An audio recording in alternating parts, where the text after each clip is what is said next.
Hi കൂട്ടുകാരെ, പുതിയൊരു വീഡിയോയിലേക്ക് എല്ലാവർക്കും സ്വാഗതം. അങ്ങനെ ഇനി ഷ്യാമിന് വലിയ ദേഷ്യമാവാണ് കേട്ടോ. ഷ്യാമാണെങ്കിലോ പിറ്റേ ദിവസം അവളോടൊന്നും ചോദിക്കാൻ നിൽക്കില്ല. ഷ്യാമ മോൾക്ക് പോളിയോ എടുത്തോന്നോ അങ്ങനെ ഒന്നും ചോദിക്കാൻ നിൽക്കില്ല കേട്ടോ. ഷ്യാം അധികം സംസാരിക്കാൻ നിൽക്കാതിരിക്കുകയാണ് നല്ലതെന്ന് ഷ്യാമിന് മനസ്സിലാവാണ്. കാരണം ഈ പറഞ്ഞതുപോലെ തന്നെ എവിടെയാണ് മാറ്റി നിർത്തേണ്ടവർ എവിടെ നോക്കി തന്നെയാണ് ഈ വീട്ടിൽ മാറ്റി നിർത്തുന്നത് എന്ന് ഷ്യാമിന് മനസ്സിലാക്കിയിരിക്കുകയാണ്. ഷ്യാമിനും തൻ്റെ അതേ ജീവിതം, അതായത് ശേഖരൻ്റെ അതേ ജീവിതം തന്നെയാണ് ഷ്യാമിനും വരാനിരിക്കുന്നത് എന്നിങ്ങനെ സത്യനോടും ഇന്ദ്രനോടും പറയാണ് കേട്ടോ. ഇന്ദ്രനോട് പറയാണ്, ദേ ഞാൻ നിങ്ങളെ ഓർത്ത് മാത്രമാണ് ആ വീട്ടിൽ ജീവിക്കുന്നത്, പ്രത്യേകിച്ച് ശ്യാമമോളെ ഓർത്ത്. എൻ്റെ സോന വീണ്ടും പഴയ ആ സ്ഥിതിയിലോട്ടായപ്പോൾ എനിക്ക് ഭയങ്കര സങ്കടമുണ്ട്. സോന തന്ന ജീവിതമാണ് എൻ്റെ ജീവിതം, അതൊക്കെ ശരിയാണ്. അതുകൊണ്ട് അവൾ ചെയ്യുന്ന ഓരോ തെറ്റുകുറ്റങ്ങളും ഞാൻ സഹിച്ചും ക്ഷമിച്ച് ആ വീട്ടിൽ നിൽക്കുകയാണ്. പക്ഷേ ഇപ്പോൾ സോന ചെയ്തും കൊണ്ടിരിക്കുന്നത് നിങ്ങളുടെ അച്ഛനെ ഇന്ന് ഈ ഗതിയിലോട്ടെത്തിയ ആ അവസ്ഥ തന്നെയാണ് എന്നോട് എൻ്റെ കുഞ്ഞിനോടും ഇപ്പോൾ എന്നെയും എൻ്റെ കുഞ്ഞിനെയും ഒക്കെ അകറ്റിക്കൊണ്ടു പോവുകയാണ്. ക്ഷമ ഇതൊക്കെ നിൻ്റെ തോന്നലാണ്, അല്ല നിങ്ങളുടെ അമ്മയുടെ വാക്കുകൾ കേട്ടാണ്. സത്യനെ വിളിച്ചു, അതുപോലെ തന്നെ ഇന്ദ്രനെ വിളിച്ചു, കാര്യങ്ങൾ പറഞ്ഞു. എന്നാൽ സോനക്ക് എന്നോടൊന്ന് വിളിക്കണമെന്നോ അതുപോലെ തന്നെ സുശീല ആൻറ്റി അത് ചെയ്യണമെന്നോ ഇല്ല. ഈ പറയുന്ന എന്നെയും അനുചേച്ചിയെയും അതുപോലെ തന്നെ ഇവിടുത്തെ അച്ഛനെയും അമ്മയ്ക്ക് ഇഷ്ടമല്ല. ഞങ്ങൾ 3 പേരെയും ആ വീട്ടിൽ നിന്ന് പുറത്താക്കാനുള്ള വഴികളാണ്. താമസിയാതെ ഈ ഒരു തരത്തിലാണെങ്കിൽ ഞാൻ ആ വീട് വിട്ട് ഇറങ്ങും എന്നൊക്കെ ഇങ്ങനെ ഷ്യാമു പറയാണ്. അപ്പോൾ ഷ്യാമിനോട് പറയാണ് സത്യൻ, നീ അങ്ങനെയൊന്നും ചെയ്യല്ലേ, ഇപ്പോഴത്തെ എടുത്തുചാട്ടത്തിൽ അതൊന്നും ചെയ്യല്ലേ, എന്തായാലും നമുക്ക് ഈ ഒരു പ്രശ്നത്തിന് പരിഹാരം ഉണ്ടാക്കാം എന്നിങ്ങനെ സത്യം പറയാണ്. അപ്പോൾ ആ സമയം ഇന്ദ്രനും പറയുന്നുണ്ട്, എനിക്ക് നല്ല പേടിയുണ്ട്, എന്തായാലും ഈ പ്രശ്നത്തിനൊരു പരിഹാരം ഉണ്ടാക്കാൻ ഷ്യാമേ, ഉണ്ടാക്കാൻ പോയിട്ടൊന്നും കാര്യമില്ല. സോന ഒരിക്കലും നേരാവില്ല. അവൾ അവളുടെ അമ്മയുടെ പാത തന്നെ പിന്തുടരുകയാണ്. പ്രത്യേകിച്ച് ആ മനുഷ്യൻ്റെ 1 ലക്ഷം രൂപ അടിച്ചു മാറ്റിയതിൽ അമ്മ കൂട്ടുനിന്നപ്പോൾ അവൾ പണത്തിന് പിറകെ പോയി. അതാണ് സത്യം. തൻ്റെ അമ്മയെ കൊണ്ട് പലതും നേടാമെന്ന് അവൾക്ക് മനസ്സിലായി. അതുകൊണ്ട് തന്നെ എൻ്റെ പഴയ സോനയെ എനിക്ക് കിട്ടില്ല. പക്ഷേ എൻ്റെ കുഞ്ഞിൻ്റെ ജീവിതാലേക്കും അതിലും വലിയ സങ്കടമുണ്ട്. പക്ഷെ ഒരു മനുഷ്യനൊക്കെ എത്ര അപമാനം മറ്റുള്ളവർക്ക് മുന്നിൽ നേരിടുക. ഇപ്പോൾ അനുചേച്ചിയുടെ കാര്യമൊന്നും നോക്കി നോക്കുക. അനുചേച്ചി എന്തെല്ലാം ചെയ്തു കൊടുത്തിട്ടും ആ വീട്ടിൽ തനിക്കൊരു നിലയും വിലയും സ്വാതന്ത്ര്യം ഒന്നും കിട്ടുന്നില്ല എന്ന് കണ്ടപ്പോൾ കുറച്ച് ദിവസത്തിന് അനുചേച്ചി മാറി താമസിച്ചത് കണ്ടല്ലോ. എനിക്കങ്ങനെ ചെയ്യാൻ അറിയാഞ്ഞിട്ടല്ല, പക്ഷേ എനിക്ക് പിന്നെ നിങ്ങളുടെ അച്ഛൻ്റെ യോഗമായിരിക്കും ആ വീട്ടിലോട്ട് പിന്നെ തിരികെ കയറാൻ പറ്റില്ല എന്നൊക്കെ ഇങ്ങനെ ഷ്യാമു പറയണം. ഗതികെട്ടാൽ എന്തായാലും ആരും എന്തും ചെയ്തു പോകും, അത് ഇനിയിപ്പോൾ ഞാനും ചെയ്യേണ്ടി വരും എന്നൊക്കെ ഷ്യാമു പറയുമ്പോൾ ഇവരൊക്കെ സമാധാനിപ്പിക്കണം. അങ്ങനെ ഈ പറഞ്ഞതുപോലെ തന്നെ പിറ്റേ ദിവസം അതിരാവിലെ എണീറ്റ് ഈ ഒരു കാര്യം പറയുകയാണ്. സുശീല പറയാണ്, അതെ കുട്ടിക്ക് പോളിയോ കൊടുക്കാനാണ് പോകുന്നത്. അപ്പോൾ സോന പറയാണ്, അമ്മ ഭക്ഷണം ഉണ്ടാക്കി വെച്ചേക്ക്, ഇനി അതിൻ്റെ പേരിൽ ഒരു പ്രശ്നം വേണ്ട, അങ്ങേർക്ക് എന്തെങ്കിലും ഉണ്ടാക്കി തട്ടിക്കൂട്ടാം എന്ന് പറഞ്ഞിട്ട് അവിടെ വെക്കുകയാണ് കേട്ടോ. പിന്നെ ചാവി വെക്കുന്നവർ തന്നെ വെച്ചേക്ക്, വെറുതെ ഓരോ പ്രശ്നങ്ങൾ നമ്മളായിട്ട് ഉണ്ടാക്കാനുള്ളവരുടെ കൊടുക്കണ്ട, പിന്നീട് സത്യേട്ടനും ഇന്ദ്രേട്ടനും കയ്യിൽ നിന്ന് പോയി കഴിഞ്ഞാൽ ഇതെല്ലാം കളി മാറും എന്ന് പറയുന്നത് കേട്ടോ. അപ്പോൾ സുശീല പറയുന്നത് ശരി, എന്നാൽ നമുക്ക് അങ്ങനെ ചെയ്തിട്ട് കുഞ്ഞിന് പോളിയോ കൊടുക്കാൻ പോവാമെന്ന് പറയണേ. എന്നാൽ ഈ സമയം വീണ്ടും ഇത് ഷ്യാമിനെ വിളിച്ച് പറയില്ല. ഷ്യാം വീട്ടിലോട്ട് വരുന്ന സമയത്ത് അവിടെ കാണില്ല. അപ്പോൾ ഈ സമയം അവരെങ്ങോട്ടേക്ക് പോയി എന്ന് ചോദിക്കുമ്പോൾ പോളിയോ കൊടുക്കാൻ വേണ്ടി പോയിരിക്കുകയാണ്. അപ്പോൾ ഇത് കേട്ട ഉടൻ തന്നെ എല്ലാവർക്കും ദേഷ്യം പിടിക്കുകയാണ് ഷ്യാമിനോട് പറയാത്തതിനെ തുടർന്ന്. അങ്ങനെ ഷ്യാമിനെ തൻ്റെ ഭാര്യ തന്നിൽ നിന്ന് അകന്നു പോകുമ്പോൾ ഷ്യാമിന് വലിയ വിഷമം തോന്നുകയാണ്. എത്ര എന്ത് ചെയ്തു കൊടുത്തിട്ടും അവൾക്ക് എന്നോട് സ്നേഹമില്ല സത്യ. എൻ്റെ മനസ്സിന് വലിയ വിഷമമുണ്ട്. അവളുടെ ഈ പെരുമാറ്റം എന്നിൽ നിന്ന് അവൾ വല്ലാതെ അകലുന്നു. കുഞ്ഞിൻ്റെ കാര്യമോ എൻ്റെ കാര്യമോ ഒന്നും ചെയ്യുന്നില്ല. സത്യം പറയട്ടെ, ഞാനൊരു കാര്യം പറയട്ടെ, നിങ്ങളുടെ അച്ഛൻ്റെ വിധിയാണ് എനിക്ക് വരാൻ പോകുന്നത്. മക്കളിപ്പോൾ അച്ഛനെ സ്നേഹിക്കുന്നില്ലല്ലോ, അതുപോലെ നാളെ ഷ്യാമമോളും എന്നെ സ്നേഹിക്കില്ല. അവൾ എൻ്റെ മോളെ എന്നെ അടുത്തോട്ട് അടുപ്പിക്കാൻ പോലും അവൾ സമ്മതിക്കുന്നില്ല. ചെറിയൊരു സുശീലയായിട്ടാണ് സോന വരുന്നതെന്നൊക്കെ ഇങ്ങനെ പറയുമ്പോൾ സത്യന് അത് നേരെന്ന് തോന്നുകയാണ് കേട്ടോ. അങ്ങനെ പല പല കാര്യങ്ങൾ ഇങ്ങനെ വന്നു തുടങ്ങുകയാണ്. സോന തൻ്റെ അമ്മയുടെ അതേ പകർപ്പായി മാറുകയാണ്. ഈ പറയുന്ന സുശീല ചെയ്യുന്ന ഓരോ പ്രവൃത്തിക്കും സോന ഒപ്പം നിൽക്കുകയാണ്. സോന എന്ത് ചെയ്യുന്നു, എല്ലാ കാര്യങ്ങൾക്കും അച്ഛനെ ഉപദ്രവിക്കാൻ കൂട്ടു നിൽക്കുന്നത് കാണുമ്പോൾ ഷ്യാമിന് സഹിക്കില്ല. ഒരു മനുഷ്യജന്മമാണ്, ഒരിക്കലും ചെയ്യാൻ പാടില്ലാത്ത കാര്യങ്ങളാണ് നിങ്ങൾ ചെയ്യുന്നത്. ഇതൊക്കെ സഹിച്ചും ക്ഷമിച്ച് ഈ വീട്ടിൽ നിൽക്കാൻ പറ്റത്തില്ല. അപ്പോഴേക്കും സുശീല വീണ്ടും അപമാനിക്കുകയാണ്.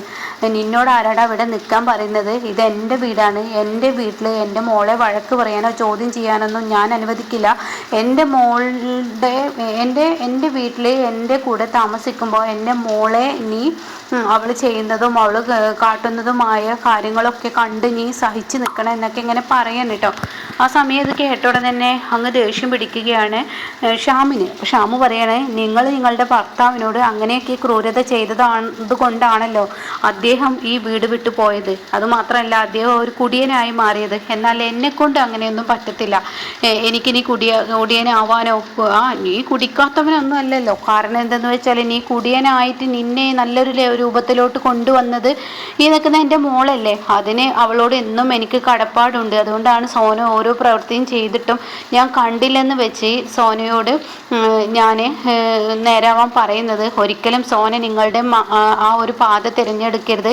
ഒരു സുശീലയായി സോനയുടെ നിന്ന് കഴിഞ്ഞാൽ പിന്നീട് സോന അതായത് എൻ്റെ മകളുണ്ടല്ലോ, ആ മകളായിരിക്കും പിന്നെ അനുഭവിക്കാൻ പോകുന്നത്. എനിക്കുണ്ടാകുന്ന കുഞ്ഞുങ്ങൾ. അതിനെ നീ ഒരു പണിയും വിലയില്ലാതെ ഇവിടെ കിടന്ന് ഇങ്ങനെ അച്ചി വീട്ടിൽ കിടക്കുന്നവനെ ഇങ്ങനെയൊക്കെ തന്നെ ഉണ്ടാവുള്ളൂ. സ്വന്തമായ ഒരു ജോലിയും അതുപോലെ തന്നെ സ്വന്തമായ ഒരു വരുമാനമൊക്കെ ഉണ്ടാക്കണം. അപ്പോഴേ നിനക്ക് നിലയും വിലയൊക്കെ കിട്ടത്തുള്ളൂ.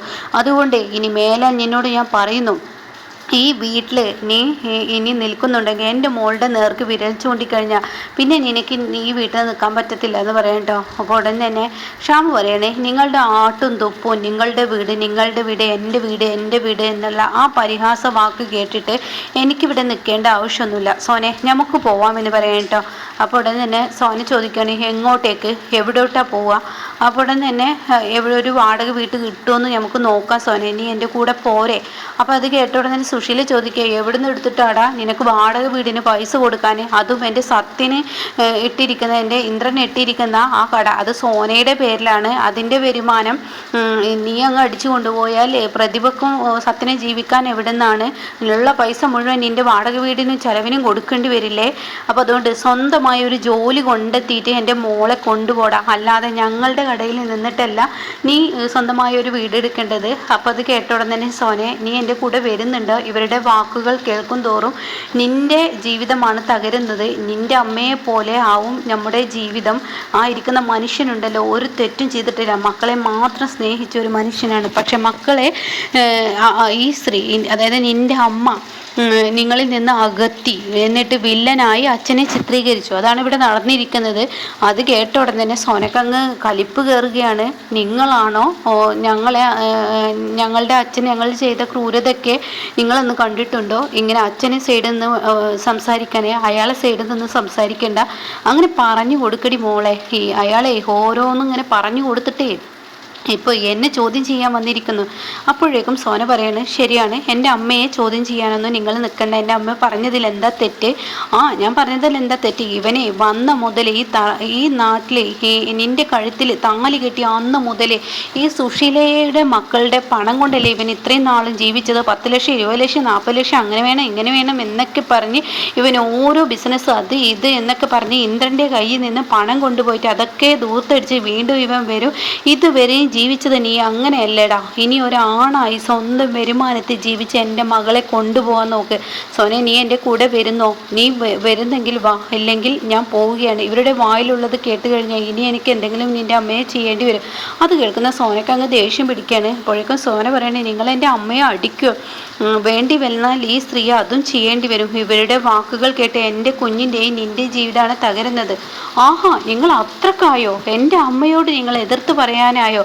ഇനി നിങ്ങളുമായി ഞാൻ ജീവിക്കില്ല. എനിക്ക് എൻ്റെ അമ്മയാണ് വലുത്. ഇനി ഒന്നാമത് നിങ്ങളുടെ കൂടെ എനിക്ക് വരാനും പറ്റത്തില്ല. പറഞ്ഞത് കേട്ടില്ല, സത്യേട്ടൻ്റെ കടയിൽ നിൽക്കുമ്പോൾ ഈ പറഞ്ഞതുപോലെ തന്നെ ആ വരുമാനം അങ്ങോട്ട് ഷെയർ ചെയ്യും.